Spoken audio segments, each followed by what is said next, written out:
Random Shark. Ninja is one of the most popular, if not the most popular, Twitch streamer to have ever graced the platform. He's had prominent guests appear on his streams, such as Travis Scott and Drake. He's gone on several different television shows, such as Ellen, for interviews. He's even had a prominent place in Times Square to play Fortnite on New Year's Eve for some reason. And of course, when you reach a certain level of exposure, you're going to have a lot of people talk about you, and not always in the most flattering light. I think this is really how he does act and how he really is, where he thinks he is better than everyone else and that he can just do whatever he wants. And while I won't claim to be the most knowledgeable person in the matters of Ninja, from videos I've seen and titles of videos that I've read, there seems to be a lot of things about him that get blown out of proportion in my opinion, so in this video I'll try and offer more level-headed reasonings for some of his more noteworthy criticisms, starting first with...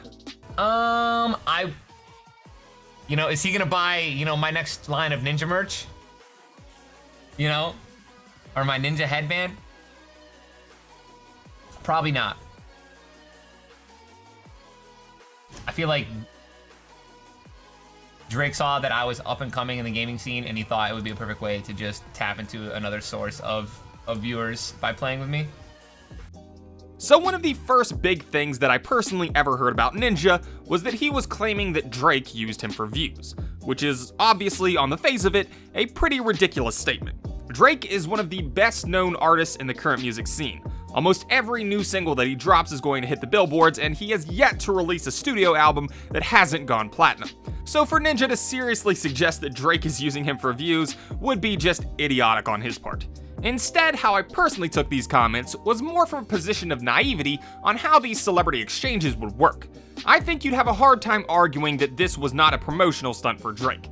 Sure, Ninja got much more out of the exchange, but it's not as if it was devoid of benefit for Drake. For starters, it's exposure. The more you can get your name out there, the better. Secondly, it hits a demographic in a way that's different to what they may expect. To explain what I mean, before Drake appeared on Ninja's stream, how many people do you think knew that he'd ever played a game of Fortnite? I'm guessing it's not very many. So when Drake appears on a live stream with Ninja, who has a lot of younger viewers, it presents Drake to them as someone who's hashtag relatable. It's the same reason that Dr. Phil decided to go on a skit with Lily Singh. Do you think that Dr. Phil is a big Lily Singh fan? Because I don't. What is a Prabhu Deva?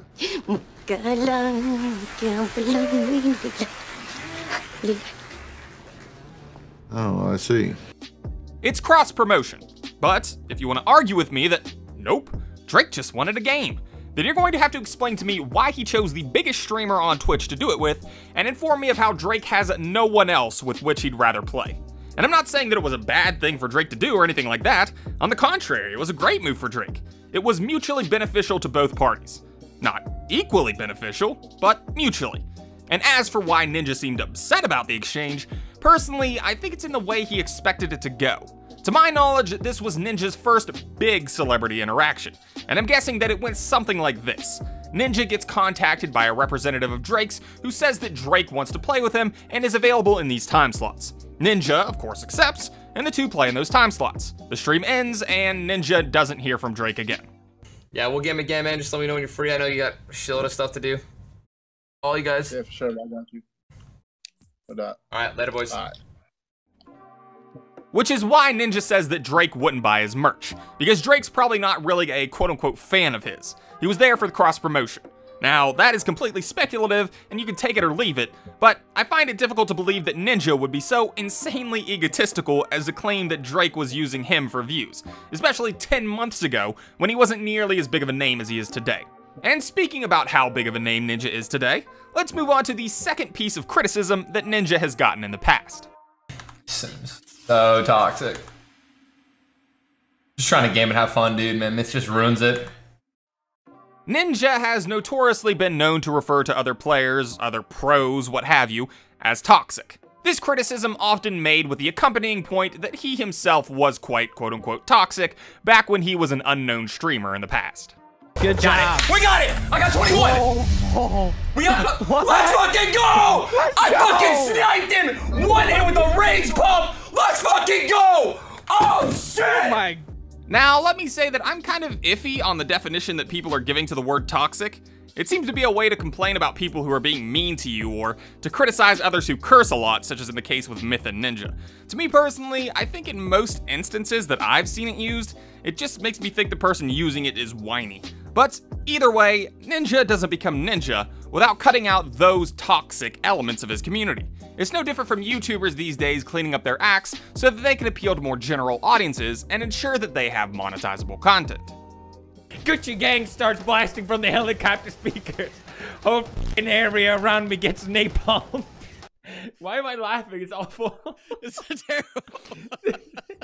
You can call it selling out or whatever you want, but it's just the smartest thing to do if you're going to seriously try and make online content a sustainable source of income. And it's this decision that's allowed Ninja to push further into mainstream success. Let me put it to you this way. Do you think that Ninja gets asked to appear on Jimmy Fallon if every time he dies he flies off the handle in a Red Bull-induced energy rage? Because I don't. Just a little bit, pull. There it is. Boom. Now this fact doesn't give him credence to be a dick to people who hadn't yet taken the same steps, such as Myth. As I said, calling someone toxic makes the person seem whiny in my opinion. However, that doesn't make the reasoning behind his decision any less clever. And if you're going to criticize Ninja for selling out, then there are so many others that are guilty of the same crime. And the final thing that I'd like to talk about in relation to Ninja is perhaps the worst thing that he's done in terms of being egotistical or entitled. Look at him, he's showing you. He's showing you the way, dude. Wow, look how Showing you the way. Oh, There's the emote. There it is. There it is, dude. 4-player. Stream sniping. You gotta love proof, you know what I mean? You gotta always love when there's proof. You literally, what an idiot. How stupid can you be? So in the clip, obviously you see Ninja threaten some guy named Icy5 for stream sniping him, with Ninja going on to say that he would ensure his ban for doing so. I'm going out of my way to make sure this guy's banned. Icy5, all right. Icy5, if you leave this game right now, I will not report you. Now there have been a lot of claims surrounding this story, some true, some not. But for the actual facts that we have on it, number 1, Ninja was being a crybaby in the clip, and number 2, according to the ensuing investigation conducted by Epic into the issue, this person was not actually stream sniping and thus never got banned. These are, I think, the 2 main takeaways from the clip. And in terms of the fictions that came out of this clip, the biggest one is that due to the way Ninja spoke, people thought that for some reason he had legitimate say in what Epic would do in the situation. No, baby Ninja. You're full of fermented skunk shit. You literally said... I'm going out of my way to make sure this guy's banned. Then you whipped out your phone like you were going to contact your inside people at Epic Games to ban him. Don't give me that shit, you basic bitch. These clips citing the main reason for this line of thinking being his tone and the fact that he pulls out his phone as if to text Epic about the issue. There was also apparently a false report of Epic banning someone based on the say of Ninja, but it was proven false by Epic themselves around the time of this incident. Basically what happened is Ninja reported a guy, nothing happened to that guy, he wasn't banned or anything, but then he changed his name and then somebody else who was cheating or doing something wrong changed his name to the guy that was reported and then basically framed Ninja for taking down his account. To me personally, the surface of the clip is the thing that reflects most poorly on Ninja. Everything other than the entitled way that Ninja addressed the situation in the clip seems to be perfectly on the level. It is true that Ninja has contacts within Epic, and that's who he texted to get this report moved to the front of the line in terms of banning Icy5, but other than that, there is nothing deeper than disliking the way that Ninja reacted. No conspiracies or anything of that nature.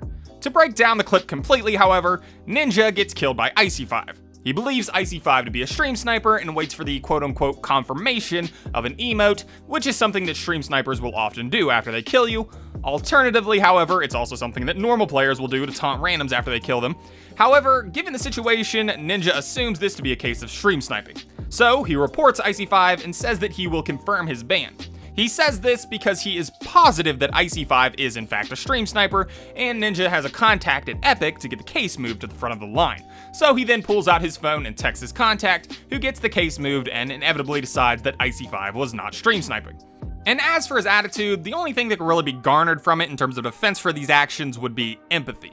For starters, according to Ninja himself, he had been drinking that night, which, side note, seems kind of contradictional to the more child-friendly approach to streaming, even if it wasn't his After Dark segment, but whatever. He was more rowdy due to the alcohol. Secondly, myself being a gamer as well, I've got to tell you, flying off the handle like this when I die, especially in a way that I find embarrassing or annoying, is not very uncommon. Now, I don't claim them to be stream snipers because, as anyone who follows my Twitch can attest to, I don't stream, but I will find an excuse or insult the person who killed me because, fuck them. It's just something that's pretty common among gamers. And if this is something that I do when playing with no one and having no one watching, I can only imagine the added embarrassment or annoyances of having thousands watch in conjunction with the alcohol. With that all being said, however, empathy isn't a strong defense for these actions. It's just the only one that can really be applied here. In fact, Ninja himself admits that he was out of line in this instance. I was completely out of line, 100%. That's obvious. Now, he goes on right afterward to kind of muddy the waters of this being an apology, but even so, the reason I brought this up was not to defend his attitude, but rather to discuss the accusation that he's got some kind of epic granted ban hammer, which, from the evidence that I've seen, appears to be provably untrue. Anyways, that's the video, guys. Like it, don't like it, let me know. I made this video just to talk a bit about some of my thoughts about some of the things that have been said about Ninja and some of the criticisms that he's received. Personally, I don't really watch Ninja all that much. I'll check out some of his highlights every now and again, and that's my main source of content that I've actually seen from him. He seems to be a decent guy though, and while some of the stuff that he's done is kind of childish or annoying, for the position that he's in and the amount of scrutiny that he's under, for the biggest criticisms against him to be the ones that I've discussed in this video, is actually pretty impressive to me. Shark pride for life, bruh.